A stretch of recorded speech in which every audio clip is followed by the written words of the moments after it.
Welcome back to the United Designers Global Check-In. My name is Daniel Halsey with Southwoods Ecosystems and Ecological Design.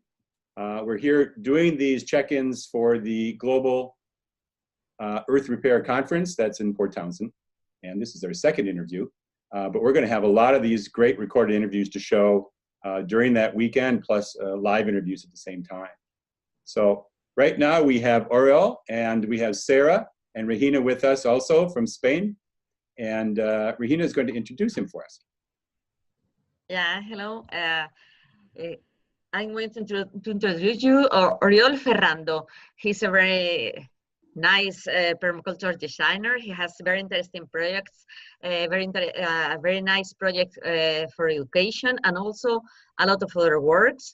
Like, for example, he's working on the Spanish Permaculture Association, Permacultura Ibera, as starting the Spanish Academy, that is the second year, and he's going to talk about all these things. And it's very important permaculture designer from Barcelona, in Cataluña.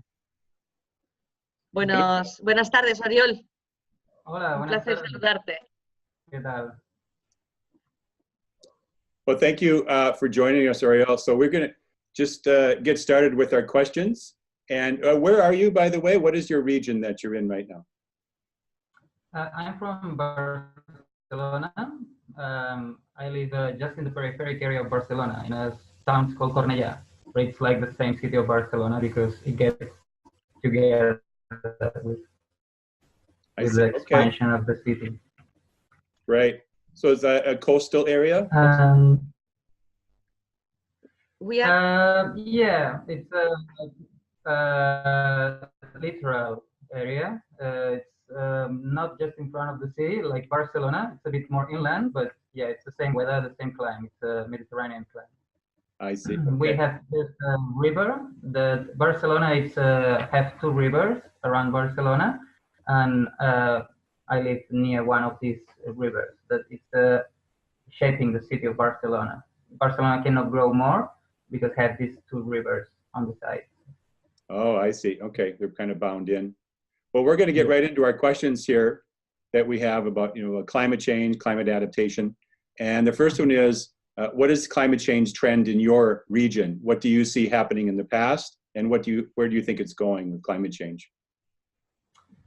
I'm going to talk a little bit about Barcelona because it's the area where I move more and I'm more active. And sometimes cities a little bit forget from the people that work in environment projects because many people want to go to live in the countryside.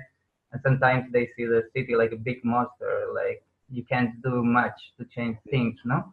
But it's where I'm working, and I think it's very important that we put energy in the cities right now. And as I said, it's a Mediterranean climate, so it's quite dry and have a long summer. The weather that we have mostly here is hot, warm, and dry. And yeah, one of the biggest problems for climate change we have in Barcelona is the growth of population and the emissions of CO2 in the air. And it's like the World Bank said in 2005 that it was 49% of the people living in the cities, but in 2017 we grow until 55% of the population now living in the cities.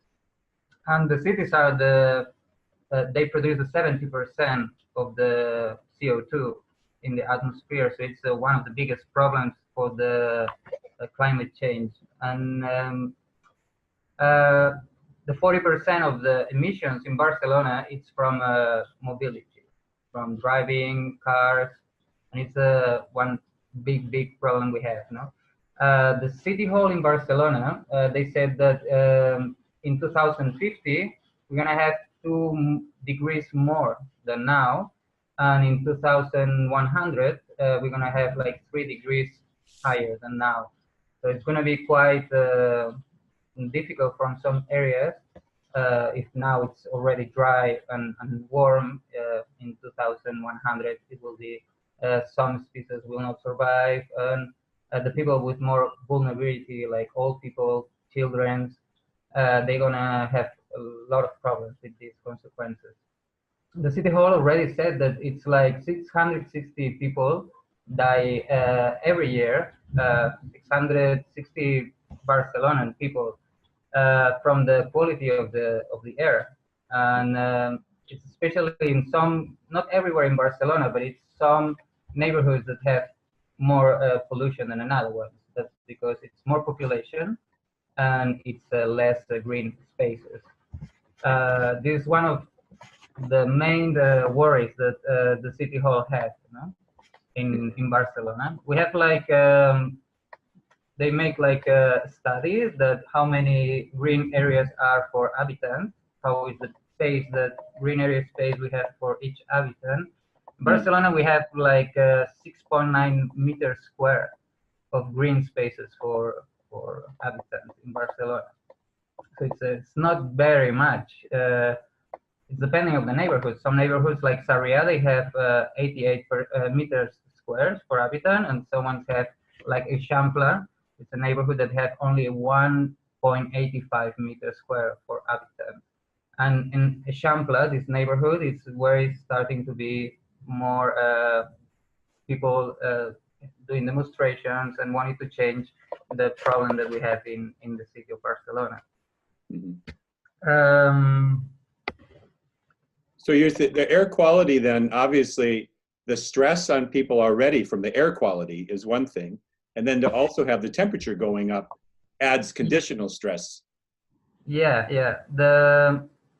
Every year it's the summers are longer, more dry. It's less rain, so it's more dry, and it's gonna go growing every year, and it's more contrast as well with the seasons.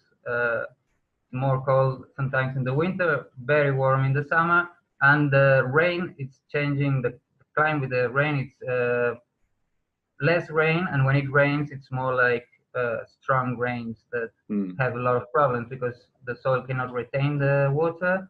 It's wash away many of the nutrients of the soil, and it's a big problem. A lot of erosion, we're losing soil with this kind of weather.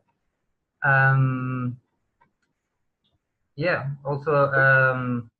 Well, I could ask our second question is, what is the most important adaptation that you think is needed in your area? The most needed adaptation, I think it's a social change and a personal change. I think the climate change, it's a problem maybe from all of us. And we have to take a responsibility for each person, each citizen in Barcelona, to the way we consume, the way we produce energy now, and the way we are consuming this energy. We should have more designs to change the urban landscapes and put more like hydric resources, like retain more water, and also grow more food in the same cities, because the problem of the cities is that we are depending absolutely from the outside. We need to introduce the food and water and all the resources from outside. So we have to start to produce more the things we need in the same city, and for now it's been like quite challenging to do this change. We also need like stop cars coming in Barcelona, like some of the streets more only one maybe trail for cars, and now we have a lot of, most of the streets it's like 2 or 3 rails for cars and 1 or 2 spaces to walk people, so mostly of the spaces in the street are for cars. We have to get back these spaces for people in Barcelona that they can enjoy, that they can do community things, they can grow food, and they can grow the economies socially and solidarity, like fair trades, and have more education in the cities and in the schools. Education for kids to know more about what is the natural environment, and also education to how we're gonna readapt to these new circumstances we're gonna have in the city. So a great lifestyle change is needed for everybody to get ready or actually to help mitigate these changes. Yeah, it's gonna be a big challenge for many of the people that it's not even aware that this is happening, and many people still worry about if they can enjoy the street for having a coffee, but it's not thinking about that maybe it's not gonna be possible to have this coffee if we go on in this way. You know? Right, right. So is there any action that can be taken, you think, even locally? What would it take to avoid a tragedy from the climate change? Anything that can be done? Yeah, Barcelona is already doing a lot of things, have many little projects, and it's doing some big proposals as well to change the city, especially with the new governor we have in the city hall, that is changing a lot of the style of the cities and the way we producing and the way we are consuming, and especially the way we're driving inside the city and the pollution that it's having now. And already like make less rails in some streets for cars, so people can enjoy more walking the streets. It's having more buildings with energetic efficiency and with renewable resources like renewable solar panels and catching water system and consuming less water, the type of buildings they're doing. And the Barcelona objective, it's like to be like to to meet the Paris objectives from the COP21 from the United Nations to change the climate change. And it's saying that they want to reduce the 40% CO2 emissions for the 2030 in relation with 2005. And then they did a lot of initiatives. Since 2013, it was a Plabuit, that it was a project where it was a big crisis in Barcelona, in Spain, and was many like spaces in Barcelona where they took out the buildings and was nothing there. So the city hall get these spaces for community projects where the people can like themselves do like social activities and organic gardening inside Barcelona. Also, another one was for natural building and social aspects. Also, we have ecobarrios. Ecobarrios, it's projects that have like neighborhoods changing the buildings and the landscape and the urban spaces to be more self-sufficient, to grow organic food in these neighborhoods. And we have like examples like in the neighborhood in Trinitat Nova or Baibona. Also, we have more parks they growing, like in Glorias. It's a new park they're doing with 20 hectares inside the city. They planting more trees to do more shade, to be more fresh when these hot peaks in the things will come. And then they have another project. It's called Pla Clima for sustainable consume and have more resilience for the changes we're coming, and have more climate justice with cooperation projects, no? Especially for the people that it's like all children that's gonna have more problems in the future with this climate change. And also they have these projects with the money from the city hall that they dedicate for projects for city community participation. It's like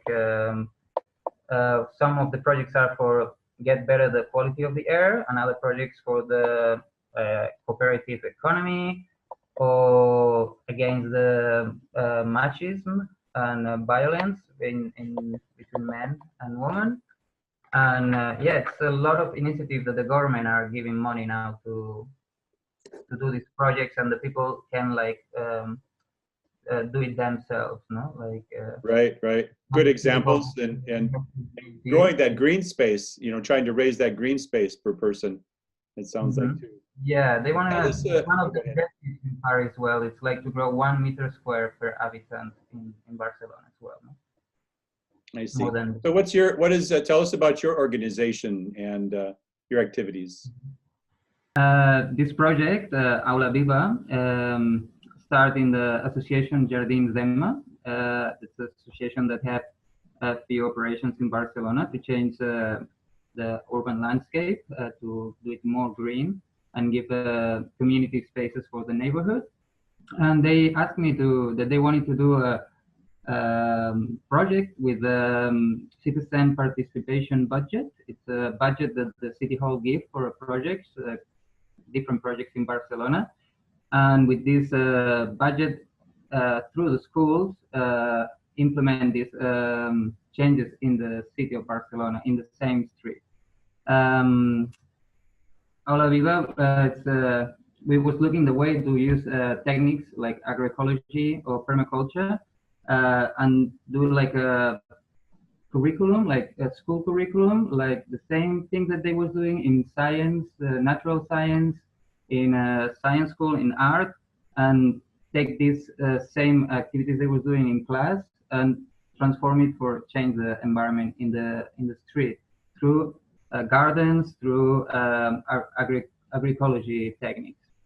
So we take the children from 6th and 6th class, and we start to work these different techniques, and how we was going to do this project. The first block we wanted to do was like a diagnosis to know what was there in the street, which elements we was playing with, which resources we had.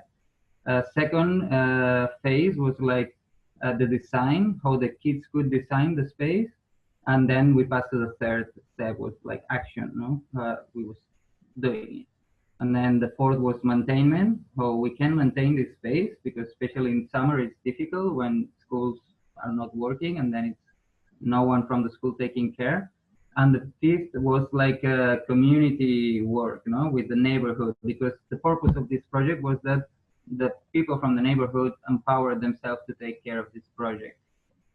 And it was like a big thing. It's a big project that started in Superilla. It's a project that is in Mercat de Sant Antoni, in the central area of the city, and it's like a long street that communicate with the project that we are now doing, this Aula Viva. And as I said before, the problem in Barcelona is that we have many green areas separated, and what we want to do is like to do like a line that connects these areas. And it's going to be like thousands of meter squares where we're going to change this environment and do it more like natural and organic, with growing food and letting spaces for the citizens that they can enjoy the city for themselves. The first thing that we started to do in Aula Viva was like putting in the street like a carpet, green carpet, with pots and wood panels, and this was the tables. And there we start to do the class, and the name is Aula Viva. It's like a live class, because it's changing the place depending where we're acting. We're moving to a place to another one, so it's kind of alive, it's not a static place.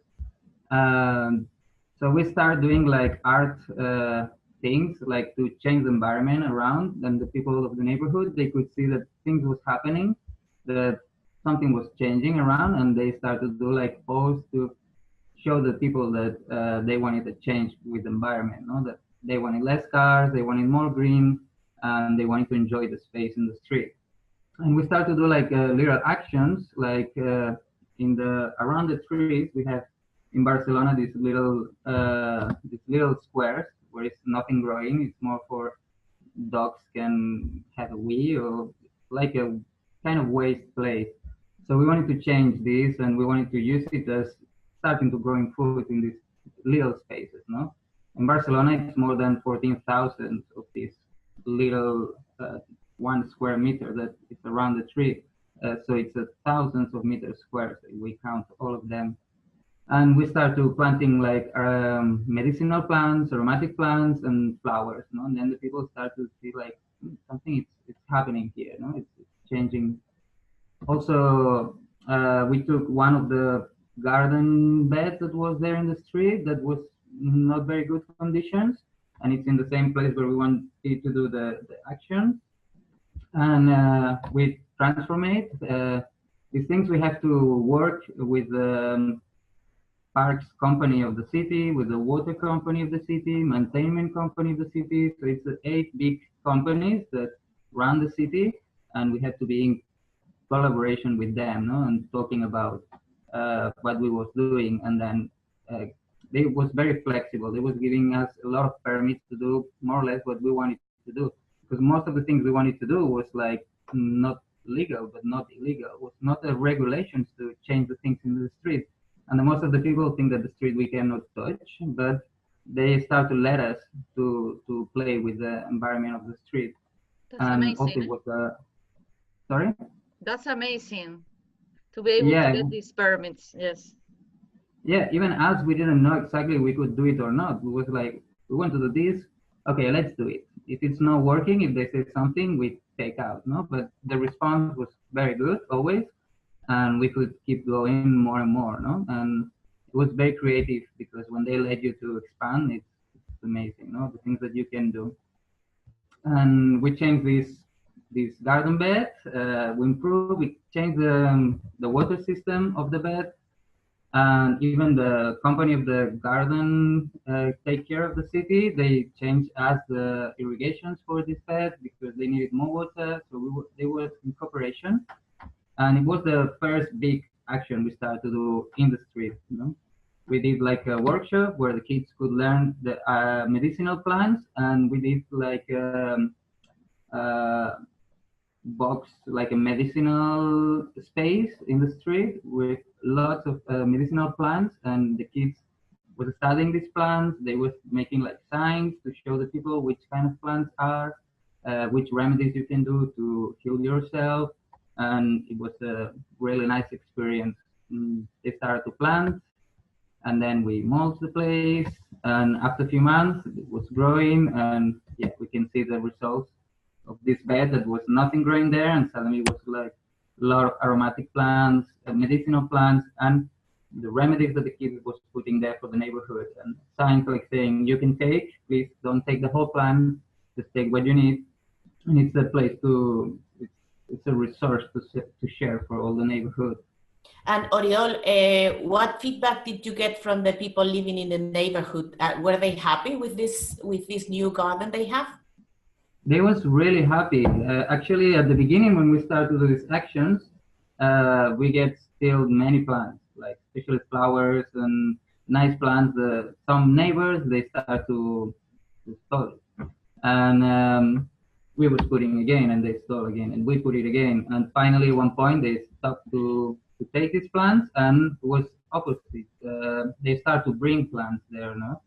And with a lot of donations from neighbors that they had these plants, they didn't know what to do at home, they bring it there, and they start to bring the place as well. So I think the response of the neighborhood was very, very good, especially in this area that was very gray, nothing growing there, and quite like the characteristic of the gray city, no? Lots of cars around, so seeing these green spots for the neighbors was, I think, really, really good. Very good. Also, they could take, it was open for them, so they could take all these medicines, flowers, or whatever they wanted to take, respecting and not taking the whole thing. No? And they respect very well. Actually, some of the teachers of the school, they said like, they're gonna break everything, the neighbors well, this thing is gonna be broken from the drunk people in the weekend, or from young people that don't know what to do, and it was opposite. Was very respected, was very take care, no, from the neighbors, and it was also like a nice experiment for the neighbors to see that we can trust in each other, and we can do things in the common space. No, it's not that someone is going to break it when we do things in the street, nice things for the others. No? Very nice. At the same time, at the school, we was growing our own plants because we want to do a veggie garden. So all the kids start to learn about from the seeds to germinate seeds, families of the seeds, the morphology of the seed, and we put like 2 tables for sitting, and we start to plant our own plants. And all this project was tweeted with the same kids of the school. Also, we make a map of the area, and we give it to the kids to start to design, to start to analyze. to think where was the best place to put elements. No, and they start to think about which elements we can put in the space and where was the best place to put it. So we did like some exercise, like permaculture exercise, like sector analysis, looking where the energies flow. We can see in the drone, no, like they was looking where the people was walking, where the pollution was coming, the air, the cold air, and the views. So they're starting to analyze the space, and with the elements they had, where was the best place. No? And what was your experience with the children learning? Is easy for them to learn how to design? Is they are naturals or not? They're not natural, really. Actually, when you say them, okay, now you create, they like, yeah, but what they have to do? And no, you create, you do whatever you want. And they not like, it's not normal for them. They don't really know what to do at the beginning. Like, yeah, but tell me what they have to do, no? And slowly, they was empowering to that this place was for them, that they could create whatever they want. And slowly, they start to understand this, and was growing and growing the emphasis to start to put more energy, more creativity. At the beginning was a bit like shock for them, no? But yeah, slowly they was taking and very good results. No, we can see in the map like they start to design few elements with colors, and we're gonna put a door here, and we're gonna put a garden there, and the shapes and the different classes. At the end, we make like one design, the final design, no? And we start to work with it. But yeah, they're not very used to let them create as they want freely. No? We start to recycling pallets and different things that we was finding on the street, and they was painting, decorating, and doing like garden beds, and start to transform and give more shape to this area of the street that we was transforming.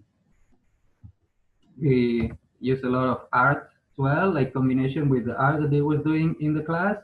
We was as well like putting there in the street in our project. We did like with wheels, some beds, and we start to plant. And every week was changing a little bit, no, the space, and the neighbors was like seeing how it was growing slowly, no. And yeah, many of the families they started to game was a big impact in the neighborhood, because this place in Barcelona is like hundreds of people that pass through every day, and they was very surprised, no, that this was happening in Barcelona, and was do it from kids, and it was changing the environment so nicely and organic and magnificent. No? And you can see many of the elements that we have here. It's like recycled or found it. No? Wow. We start to build like the garden that they design. We did like a simple. We prefer to do it simple but efficient, and not too much crazy creative. That it's good, but we was also giving like some tools to the kids to have a good result. And yeah, we start to bring the soil, and we build this garden. No? The kids was putting all the sand, and we start to do the class well in different places, like more near to the garden, no? Next to the garden. It was like a very cooperative work with the kids, mostly. You can see here like a neighbor that she was very interested. No, it's some grandpas that they stay there every day in this little space in Barcelona, and they looking every day how it's growing and taking care. So sometimes they asking, oh, can I take a lettuce or something for me, because I'm taking care of your garden? And yeah, it's very nice. So we give like veggies to the neighbors, and they was very happy with the interaction. We could see also like families coming in the weekend with the little kids and showing the veggies how it's growing, and it was like a big social thing in the neighborhood. So it's not only educating children, but also creating community. Yeah, this, as I said, no, it comes from a budget from the city hall, and it's from a citizen participation project. So it's not only for the school, it's for all the neighborhood, and it's like to take back the street spaces for all the community. Because as I said, it's like many people, most of the people don't know what to do in the street. It's like it's from no one, but it's from everyone. So it's kind of strange sometimes, the feelings, notice that we don't know what to do in these spaces. So it was like a project to show to the people we can empower ourselves to take the streets back again for us and do the things that we want to do, And it was showing that with respect, the people, it's like not gonna fail, it's not gonna broke because like people is bad. It's opposite, Like people is nice and we can grow together, this kind of thing. Especially in the summertime where the schools are not there, we needed like a cooperation from the neighborhood. We had neighbors in the summer that came to maintain the garden because if not, it could die, And also they could take the veggies, so it was like a win-win, And we started to talk with the different associations from the neighborhood, Boy Scouts or medical attention associations or wherever, everybody, and try to involve inside the project. And yeah, that's the view of the Aula Viva, this project in the street, how it changed from the beginning. That was nothing here, only cars, pollution, and people walking up fast, up and down, where we found now a nice place where it's growing green and it's changing the social aspect of the neighborhood. And the people that pass, it's not passing fast now, it's taking slowly and looking how things are growing and learning from this experience that we all like living, because it was an experiment. We even didn't know if this was gonna work or not, because we also didn't know if people will respect it or not. And finally, I think it was very successful.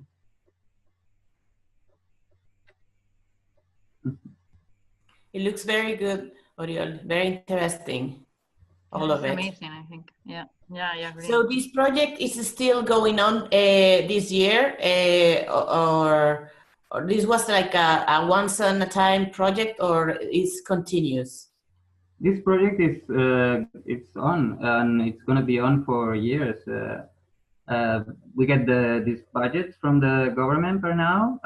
The thing is that we want to expand and start to work with more schools, different areas of Barcelona, and start to grow little spots all around Barcelona. Also in the same place that we see in the picture, it's like we can see like a long street behind, and it's gonna be taken for this project as well. So it's gonna be more thousands of meters square that go on this street, that every year we're gonna take more and more and more spaces. So it's planning to do a food forest in the next block, and going on until it's like 5 squares, that 5 blocks more that we have to implement. So it's a long project that's going to take for a while, I hope. That's great. It's fantastic. It's very good. Wonderful. Yeah, the intention is like growing different spaces in Barcelona with these same techniques, and it's not a project school, as I said, it's through the school we do this project, but it's a project that we want to change the environment and the landscape of Barcelona to do it more for the community and with more green elements. Yeah, to get more connection with nature in the city.